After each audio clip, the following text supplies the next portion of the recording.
tema bastante importante que es el sistema del complemento. Miren, así como cuando hablamos de fagocitosis nos referimos a Meshnikov,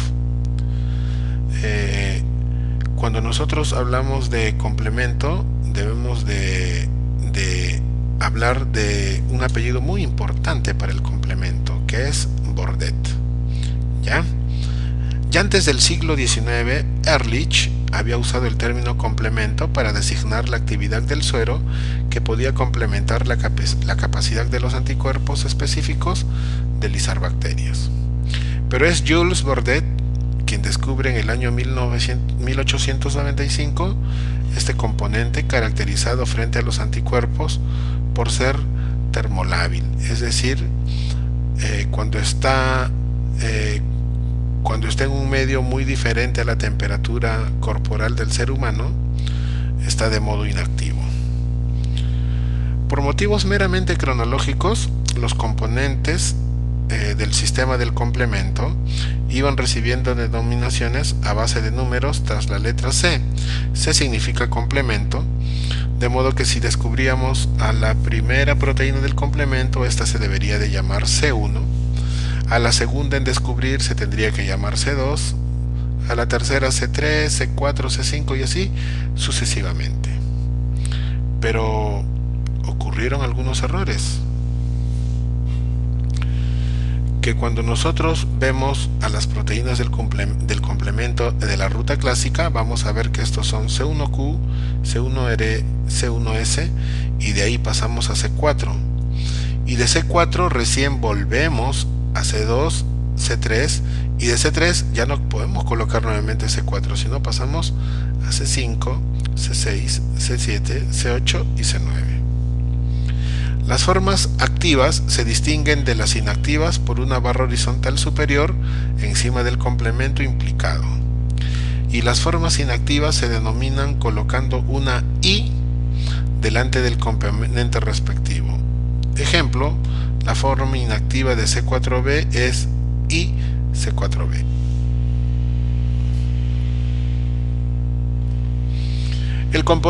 Las proteínas del complemento se rompen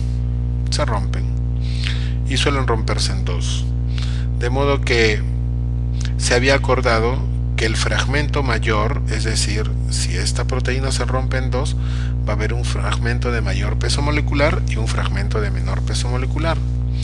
Entonces, cuando el fragmento mayor se va a designar con una letra B. Recuerden, B, big, grande. El fragmento mayor se va a representar con una letra B. Y el fragmento de menor tamaño se designa con una letra A, tras el nombre del elemento original. Ejemplo, la rotura de la proteína 3 del complemento va a generar un fragmento grande denominado C3b porque es grande, y un fragmento pequeño denominado C3a porque es pequeño. Pero existe un error. Cuando la proteína 2 del complemento se rompe, forma una proteína grande y una proteína pequeña. Entonces la proteína grande debería de llamarse C2b, pero en este caso la proteína grande se llama C2a y la pequeña se llama C2b. En la ruta alternativa, los componentes se suelen llamar factores y en muchos casos su nomenclatura es a base de una letra mayúscula. Por ejemplo, factor B, factor D, factor H, factor P. Entonces, ¿qué es el complemento? Es un conjunto de alrededor de 30 proteínas que se encuentran en el suero sanguíneo, que interaccionan entre sí y va a permitir la amplificación de la respuesta inmunitaria. La gran mayoría de componentes del complemento se sintetizan en el hígado, a excepción de C1Q, D y P. ¿Dónde se sintetiza C1Q? En las células epiteliales. ¿Y dónde se sintetiza el factor D? En el adipocito.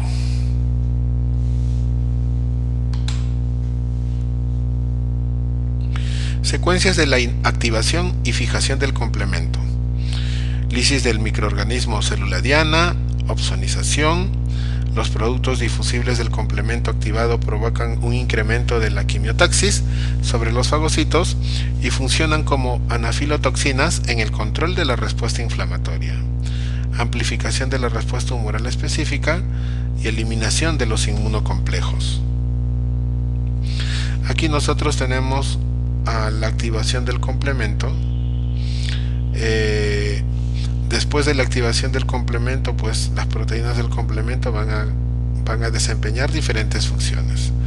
Por ejemplo, en el reclutamiento de células inflamatorias, en la opsonización de patógenos y también en la muerte o destrucción de patógenos. Entonces, el sistema del complemento está constituido por moléculas implicadas principalmente en la defensa frente a infecciones y células tumorales. Es especialmente importante frente a gérmenes gram negativos, que pueden ser directamente lisados por anticuerpos y también por las proteínas del complemento. Aquí este es un gráfico que nos permite ver la vía clásica, la vía alterna y la vía de las lectinas, que son las vías de activación del complemento. Como nosotros vemos, la vía clásica se inicia por la unión de C1 a inmunocomplejos y la vía alterna se activa varios días antes que la vía clásica en superficie de células microbianas. Y para activar la vía alterna no es necesaria la presencia de anticuerpos. Más bien es importante la presencia de la inmunidad natural. Y la tercera vía es llamada vía de las lectinas. Actúa también, al igual que la vía alterna, sin necesidad de anticuerpos y comparte elementos con la vía clásica. También forma parte del sistema de inmunidad natural y inicia su acción por la proteína de unión a mannosas. Aquí nosotros estamos viendo las diferentes vías de activación del complemento, las proteínas encargadas de la activación del complemento y también las funciones del complemento. Aquí estamos viendo la función de opsonización, aquí estamos viendo los mediadores de la inflamación, estamos reclutando fagocitos y lo que estamos viendo aquí es el mecanismo del complemento muy importante, que es la formación del complejo de ataque de la membrana. Como nosotros vemos, el complejo de ataque a la membrana, específicamente a la membrana de las bacterias gram negativas, está formado por la proteína C5b, C6, C7, C8 y C9. La vía clásica se inicia tras la unión antígeno-anticuerpo y siempre que el anticuerpo que participe en ello sea del tipo inmunoglobulina M o inmunoglobulina G de las clases G1, G3 o G2. En realidad, la vía clásica se activa cuando intervienen las inmunoglobulinas G1 o G3, G2 demasiado débil, por lo que por favor solamente consideren G1 y G3. La vía alterna es la más antigua desde el punto de vista evolutivo, ¿no? Para la activación de la vía alterna no es necesaria la presencia de anticuerpos, por lo que es un mecanismo de defensa importante en los estadios iniciales de la infección, cuando todavía no se han sintetizado cantidades importantes de anticuerpo. Y la tercera vía es la vía de las lectinas, ¿no? Se lleva a cabo por activación por medio de una proteína de unión amanosa que detecta residuos de este azúcar en la superficie bacteriana y activa al complejo C1QRS. De esta manera, una segunda esterasa, llamada esterasa asociada a MBP, va a actuar sobre C4. Habíamos mencionado también que la formación del complejo de ataque membrana se daba por C5b, C6, C7, C8 y también C9. En este caso tenemos aquí a la membrana de una bacteria gram negativa que está siendo, entre comillas, perforada por el complejo de ataque de membrana. Este gráfico nos sirve para ver el orificio que puede causar en la membrana de una bacteria el complejo de ataque membrana. Miren, y este gráfico nos sirve para determinar las dimensiones del complejo de ataque de membrana. Observen los poros formados por el complemento, ¿no? Esta es una vista lateral y transversal de la superficie, en este caso, de un glóbulo rojo. La activación del complemento.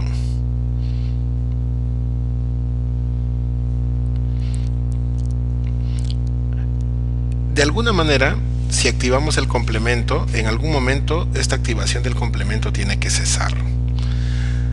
En condiciones de salud, las proteínas del complemento se encuentran inactivas en el suero, en nuestro suero, pero en condiciones de enfermedad, las proteínas del complemento se activan. Pero una vez que cesa la acción del antígeno, pues también deben de inactivarse las proteínas del complemento. De modo que ya hemos visto las vías que activan el complemento. Y en este caso tenemos por este lado a las proteínas encargadas de la inactivación del complemento. El C1 inhibidor, el C4b, el CR1, el factor 1, el DAF, el factor H y el MIR. Este cuadro nos sirve para ver a los receptores de las proteínas del complemento, su respectivo ligando, la distribución celular, es decir, en qué grupos celulares se encuentran esos receptores, y la función. Las funciones del complemento son oxonización y fagocitosis. Microorganismos en cuya superficie se ha activado el complemento por vía clásica o alterna se recubren de C3b, C3b inhibidor o C4b, son fagocitados por unión de estas proteínas a receptores específicos presentes en macrófagos y en neutrófilos. También una de las funciones del complemento es la estimulación de respuestas inflamatorias, pues los fragmentos proteolíticos del complemento C5a, C4a y C3a inducen inflamación aguda al actuar sobre los mastocitos y también sobre los neutrófilos. El complemento también pues origina enfermedades, ¿no? Tanto así que cuando tenemos algunas proteínas en déficit se va a manifestar alguna enfermedad, o mejor dicho, tiene relación con alguna enfermedad. Es conocida el déficit de C2 y C4 en enfermedades autoinmunes, como lupus, por ejemplo. Es conocido también el déficit de C3 en infecciones bacterianas graves. El déficit del factor D properdina aumenta la susceptibilidad a infecciones bacterianas. Y el déficit de C5, C6, C7, C8 y C9, propensión a infecciones por Neisseria meningitidis y Neisseria gonorrhoeae. También puede haber déficit de los componentes reguladores y déficit de los receptores para el complemento. Estos gráficos ya han sido explicados. Por favor, pasen a revisarlos, puesto que vamos a tocar el tema de enfermedades por hipersensibilidad, ¿no? Así, el sistema inmunitario nos estamos dando cuenta pues que no es perfecto, ¿no? Puede reconocer antígenos propios, ahí hablamos de autoinmunidad.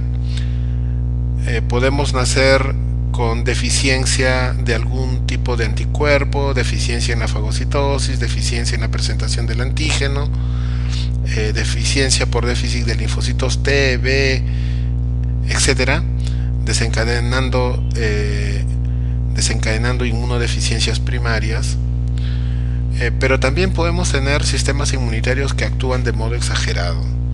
En este caso hablamos de enfermedades de hipersensibilidad. La hipersensibilidad puede ser producida por muchos antígenos, y lo curioso es que esos antígenos desencadenan respuestas inmunitarias exageradas en algunos pacientes y no necesariamente en todos. De modo que los mecanismos por hipersensibilidad van a desencadenar en enfermedades, ¿no? De un modo didáctico, Kunz y Hell ya por el año 1968 describieron y definieron los mecanismos de hipersensibilidad en 4 tipos. Los dividieron en hipersensibilidad de tipo 1, llamada también inmediata, de tipo 2, llamada también que está mediada por anticuerpos, de tipo 3, mediada por complejos inmunes, y de tipo 4, llamada también hipersensibilidad tardía, que es mediada por linfocitos T. Como estamos observando, en los tres primeros tipos de hipersensibilidad interviene un anticuerpo. Aquí la inmunoglobulina E, en el de tipo 2 la inmunoglobulina G, e algunas veces la inmunoglobulina M, y en el de tipo 3 los anticuerpos unidos a sus antígenos, es decir, inmunocomplejos. Solo en la hipersensibilidad tardía no van a intervenir anticuerpos, sino más bien linfocitos T. A la hipersensibilidad de tipo 1 también se le llama inmediata, y en esta están pues todas las enfermedades alérgicas: asma bronquial, rinitis alérgica, dermatitis atópica, etc. Lo que estamos observando en este gráfico es lo siguiente. Este es un antígeno. El antígeno está siendo presentado por el linfocito B. Aquí tenemos al linfocito T, Th2, y aquí lo que estamos observando es que el linfocito B, gracias a la acción de la interleuquina 4, adquiere su madurez completa, transformándose en una célula plasmática o plasmocito. Como el que ingresó fue un alergeno, entonces lo que va a producir es inmunoglobulina E, porque la inmunoglobulina E es la inmunoglobulina relacionada con las enfermedades alérgicas. Esta inmunoglobulina E se está uniendo a la superficie de los mastocitos a través de su fracción cristalizable. En este caso tenemos a 3 inmunoglobulinas C uniéndose a través de su fracción cristalizable con el mastocito. Eso significa que en la superficie del mastocito hay receptores específicos contra la fracción cristalizable de la inmunoglobulina E. Entonces, este era el cuadro anterior. En este cuadro ya estamos viendo cómo hay vecindad entre dos inmunoglobulinas E diferentes. Miren, aquí está la fracción cristalizable de la inmunoglobulina E, aquí están las fracciones variables de la inmunoglobulina E, y estamos viendo cómo un mismo antígeno está uniendo a dos fracciones variables de dos inmunoglobulinas E diferentes que se encuentran en la superficie del mastocito. Este cross-linking o entrecruzamiento va a permitir pues el aumento en la permeabilidad de la membrana del mastocito, y al aumentar la permeabilidad del mastocito están abandonando del citoplasma del mastocito una gran cantidad de sustancias proinflamatorias, ¿no?, como histamina, leucotrienos, prostaglandinas, factores activadores de plaquetas, etc.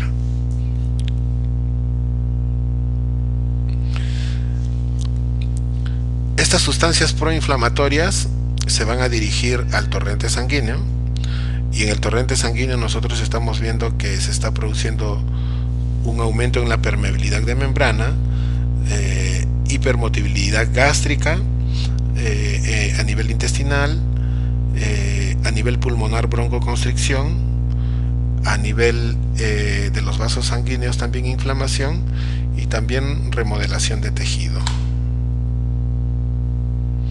Entonces, las enfermedades producidas por hipersensibilidad de tipo 1 son rinitis alérgica, asma bronquial, dermatitis atópica, urticaria, las alergias a alimentos, y el extremo de la hipersensibilidad de tipo 1 es el shock anafiláctico.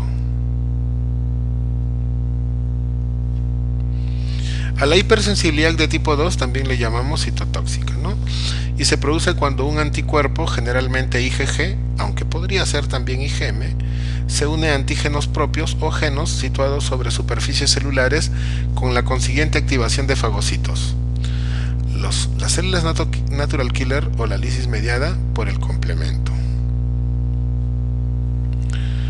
En este caso solamente se van a afectar aquellas células o tejidos que posean los antígenos adecuados.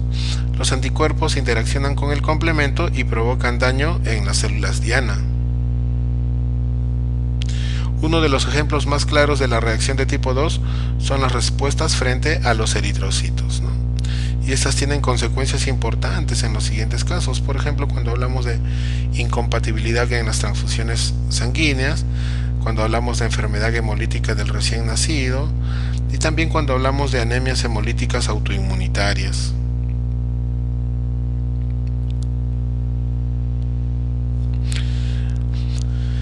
Este gráfico nos sirve para explicar a la eritroblastosis fetal. Hemos mencionado que la incompatibilidad sanguínea es una hipersensibilidad de tipo 2. Podemos tener incompatibilidad por el sistema ABO. La incompatibilidad en el sistema ABO es una reacción inmune que ocurre en el cuerpo cuando las muestras de sangre de tipos ABO diferentes e incompatibles se mezclan. Es la más frecuente de las incompatibilidades sanguíneas maternas fetales, ¿no? Se presenta en madres de grupo O y fetos de grupo A o B. La gran mayoría de los pacientes con incompatibilidad por grupo clásico no sufre eritroblastosis fetal, cursando con una enfermedad más bien benigna, poco intensa, donde la hemólisis fetal es escasa en importancia. Solo es necesario en algunos casos el tratamiento de la anemia resultante de la enfermedad hemolítica, que en la mayoría de los casos suele ser leve. Existen algunos estudios recientes que señalan que la razón de esta benignidad de la incompatibilidad ABO se debe a la poca especificidad de los antígenos ABO, los cuales a partir de la sexta semana de gestación se encuentran en la mayoría de los tejidos fetales, incluyendo los eritrocitos, además en lugares como la placenta, donde se piensa hay gran alcance de anticuerpos maternos.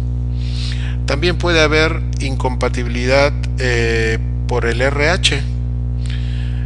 Es una condición que se desarrolla cuando existe una diferencia en el tipo de sangre RH de la mujer embarazada.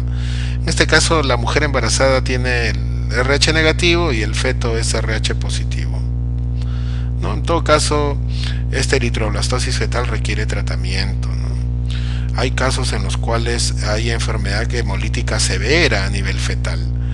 Entonces, en esos casos se procede a la transfusión intravascular para retrasar el momento de la interrupción del embarazo. Si el embarazo sensibilizado llega a término, debe preferirse la vía vaginal del parto, a menos que existan contraindicaciones para la vía antes mencionada que meriten una operación cesárea. Deben tomarse muestras de sangre de cordón umbilical para estudio, factor RH, test de Kunz directo, hematocrito, hemoglobina, bilirrubina directa e indirecta, proteínas plasmáticas, etc.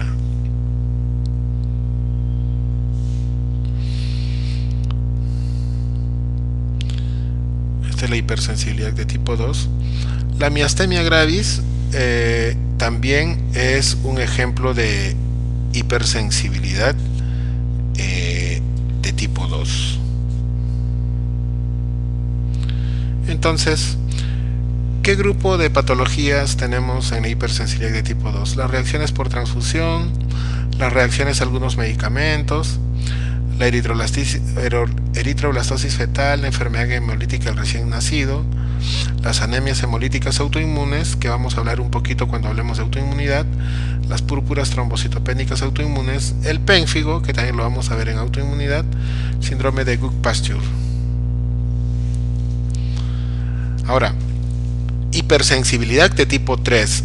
Siempre que un anticuerpo se encuentre con un antígeno, se forman inmunocomplejos que generalmente son eliminados eficazmente por el sistema fagocítico mononuclear, pero que en algunas ocasiones persisten y se pueden llegar a depositar en diversos tejidos y órganos. Cuando esto ocurre, se pueden producir efectos nocivos mediados por el complemento y por células efectoras, y los fenómenos patológicos asociados se denominan reacciones de hipersensibilidad de tipo 3. Este es el gráfico de la unión de hipersensibilidad por tipo 3. La unión de anticuerpos a antígenos solubles genera inmunocomplejos. Los inmunocomplejos normalmente se eliminan de la circulación. La proteína 3B del complemento se une a sus receptores en la superficie de los eritrocitos. Cuando tenemos elevados niveles de inmunocomplejos, estos pueden generar efectos adversos como resultado de la activación del complemento y el desarrollo de procesos inflamatorios. Aquí nosotros estamos viendo pues la formación, acumulación de inmunocomplejos en el interior de un vaso sanguíneo. Es así que las enfermedades por hipersensibilidad de tipo 3 pueden desencadenar vasculitis, nefritis, artritis, reacción de Arthur, el pulmón del granjero. Y llegamos a la hipersensibilidad de tipo 4, ¿no? Hemos mencionado que en la hipersensibilidad de tipo 4 intervienen los linfocitos, más ya no intervienen las inmunoglobulinas. La hipersensibilidad de tipo 4 también es llamada hipersensibilidad mediada por células, también es llamada hipersensibilidad retardada, delay hypersensibility. ¿Cuáles son las características? Que es inducida por antígenos proteicos. El comienzo tras la provocación antigénica puede ser de inflamación a las 2-6 horas e induración a las 24-48 horas. En anatomía patológica encontramos edema e infiltrados celulares perivasculares. No hay anticuerpos involucrados, están involucrados los linfocitos. Existen diferentes pruebas para determinar esta hipersensibilidad de tipo 4. Una prueba clásica es la prueba de la tuberculina, que damos lectura a los 2-3 días. La dermatitis de contacto, por ejemplo, en este gráfico estamos viendo las lesiones dejadas por el níquel de la correa del reloj, aquí por una hiedra venenosa. Son ejemplos de hipersensibilidad de tipo 4, las dermatitis por contacto. La hipersensibilidad granulomatosa también es un tipo de hipersensibilidad de tipo 4. Y este cuadro nos sirve para el resumen de los 4 diferentes tipos de mecanismos de hipersensibilidad según Hell y Coombs. Autoinmunidad. Miren, este es un tema bastante importante. Todos los individuos, todos, sin excepción, tenemos linfocitos T y B potencialmente autorreactivos. Existen mecanismos que permiten eliminar física o funcionalmente a los linfocitos autorreactivos. Cuando estos mecanismos fallan, nuestro sistema inmunitario reconoce antígenos propios y los considera extraños, atacándolos mediante la formación de una respuesta inmunitaria. Los repertorios de células B y T inmaduros tienen alta diversidad de reconocimiento. Diversidad es el repertorio de linfocitos en un ser humano, y este repertorio es de al menos 1000 millones. Es de al menos 1000 millones. Aquí estamos observando una célula B con su respectivo receptor y una célula T con su respectivo receptor. Esta diversidad de reconocimiento, 1000 millones, les permite a las células B, a través de su receptor, y a las células T, a través de su receptor, reconocer gran número de epítopes. ¿Qué era epítope? Es la porción específica de la superficie de un antígeno a la cual se une un anticuerpo. Epítopes de agentes infecciosos, y por lo tanto se disparan mecanismos que protegen a los individuos de la potencial patogenicidad. Discriminación, propio o no propio. Alta diversidad de reconocimiento podría ser potencialmente peligrosa, ya que tanto el receptor de célula B como el receptor de célula T se generan al azar. Podrían generarse receptores C o receptores B o receptores T que reconozcan componentes propios autorreactivos en el individuo. Si las células T y B autorreactivas reconocen a los antígenos propios como potencialmente peligrosos, esto podría llevar a desencadenar una enfermedad autoinmune. Esto ha llevado a que existan mecanismos de inactivación o eliminación de células B y T específicas para componentes propios. ¿Qué es la tolerancia inmunológica? Es la ausencia de respuesta inmune que en condiciones fisiológicas se da para la mayoría de los componentes propios. La tolerancia es específica y de larga duración. En condiciones fisiológicas, el sistema inmune de un individuo normal tolera, es decir, no reacciona sus componentes propios a lo largo de toda su vida. El principal problema para entender los mecanismos involucrados en la generación de tolerancia es que técnicamente es bastante difícil seguir a una célula T o a una célula B autorreactiva para reconocer cuáles son los mecanismos involucrados en el proceso de eliminación o inactivación. Debido a que los receptores de células T o los receptores de células B son muy diversos, la frecuencia de las células específicas para un antígeno dado va a ser muy baja. Ojo, debido a que los receptores de células T o los receptores de célula B son muy diversos, la frecuencia de las células específicas para un antígeno dado es muy baja. Miren, las enfermedades autoinmunes pueden ser organoespecíficas, pueden ser intermedias, pueden ser multisistémicas. Este cuadro nos permite para ver por aquí, por el lado superior, a las enfermedades órganoespecíficas. Vamos bajando hasta llegar a las enfermedades multisistémicas. El extremo de las enfermedades órganoespecíficas, por ejemplo, podría ser la tiroiditis de Hashimoto, y el extremo de las enfermedades multisistémicas, el lupus eritematoso sistémico. La tiroiditis de Hashimoto, por ejemplo, tiene como órgano blanco tiroides. En este caso se produce formación de anticuerpos antitiroideos, generalmente en sexo femenino, y es causa frecuente de hipotiroidismo. También tenemos a la tirotoxicosis, en el cual el órgano blanco también es tiroides. Pero aquí vamos a hacer una aclaración. El hipertiroidismo autoinmune es causado por anticuerpos estimulantes del receptor de TSH y se conoce como enfermedad de Graves-Basedow. El hipertiroidismo se refiere específicamente al aumento en la síntesis y secreción de hormonas por parte de la propia glándula tiroides. En cambio, la tirotoxicosis es el conjunto de signos y síntomas que se derivan de la exposición de diversos órganos y tejidos a cantidades excesivas de hormonas tiroideas.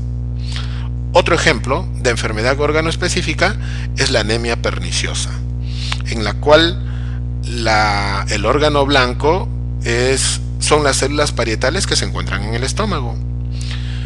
En un 90% de casos, la anemia perniciosa se asocia a la presencia de anticuerpos anticélulas parietales, que son las productoras del factor intrínseco. Hay atrofia gástrica, descenso en la producción de ácido y factor intrínseco, y defecto en absorción de vitamina B12. Es la causa más frecuente de anemia megaloblástica. Seguimos bajando y llegamos a la enfermedad de Addison, el cual el órgano blanco es la glándula suprarrenal. Un tipo de Addison es explicada mediante la formación de anticuerpos contra las glándulas suprarrenales, ¿no? Concretamente contra la P450. En este caso tenemos al síndrome autoinmunitario poliglandular de tipo 2, que es caracterizado por presentar dos o más manifestaciones endocrinas autoinmunitarias y se debe a un gen mutante situado en el cromosoma 6, y además se asocia a los alelos B8 y DR3 del HLA y suele manifestarse en edad adulta. Y también tenemos al síndrome poliglandular de tipo 1, que se caracteriza por la combinación de insuficiencia paratiroidea y suprarrenal y monoiliasis mucocutánea crónica, ¿no? En este caso no está relacionada al HLA y no se presenta tanto en adultos, sino suele aparecer en la niñez. Seguimos bajando y llegamos a la diabetes juvenil, ¿no? En el cual el órgano blanco es el páncreas. En este caso hay formación de anticuerpos contra la descarboxilasa glutámica de las células beta del páncreas, que es muy parecida al antígeno del Coxsackie-B, por lo que esta enfermedad podría ser un disparador ambiental. Seguimos bajando y llegamos a la miastenia gravis. En este caso el órgano blanco es la unión neuromuscular, ¿no? En este caso hay presencia de anticuerpos contra los receptores nicotínicos de acetilcolina posinápticos de la unión neuromuscular. Seguimos bajando y llegamos al pénfigo vulgar. En este caso el órgano blanco es la piel, específicamente unas proteínas llamadas desmogleínas, ¿no? Hay presencia de anticuerpos contra la desmogleína, que es una proteína que se encuentra en los desmosomas. Seguimos bajando y llegamos a la esclerosis múltiple. Miren cómo ya se va aclarando, ya no está siendo tan oscuro, ya estamos casi entrando a las enfermedades sistémicas, estamos en las enfermedades de posición intermedia. Esclerosis múltiple, en este caso hay formación de anticuerpos contra la mielina, lo cual lleva a desmielinización. Anemia hemolítica autoinmune, hay disminución de la vida media del glóbulo rojo por la formación de anticuerpos dirigidos contra antígenos situados en la membrana de los glóbulos rojos. El síndrome de Sjögren, aquí ya está clarito, miren, ya está clarito, ya estamos prácticamente en una enfermedad autoinmunitaria multisistémica. El síndrome de Sjögren ataca glándulas salivales, lacrimales, vaginales, y hay formación de anticuerpos antinucleares en células HEP2, también de anti-Ro, anti-La, así como factor reumatoideo positivo, ¿no? El factor reumatoideo ya sabemos que es una prueba que mide la presencia y también el nivel de la inmunoglobulina M específica contra las inmunoglobulina G anormales producidas por los linfocitos de la membrana sinovial. Seguimos bajando y llegamos a la artritis reumatoidea. Ya estamos dentro de las enfermedades autoinmunes sistémicas. En la artritis reumatoidea encontramos factor reumatoideo positivo y prueba de anticuerpos antipéptidos citrulinados positivo. Bajamos aún más, dermatomiositis, hay presencia de anticuerpos antisintetasa, anticuerpos anti-PMSL. Bajamos, estamos en la esclerodermia. En la esclerodermia hay presencia de anticuerpos contra DNA topoisomerasa 1, contra antígenos proteicos unidos al DNA del centrómero, antirribonucleoproteínas, U1, antistonas, etc. Seguimos bajando y llegamos a el lupus eritematoso sistémico, ¿no? Que es el mejor ejemplo de enfermedad autoinmune sistémica. Por eso se le llama lupus eritematoso sistémico.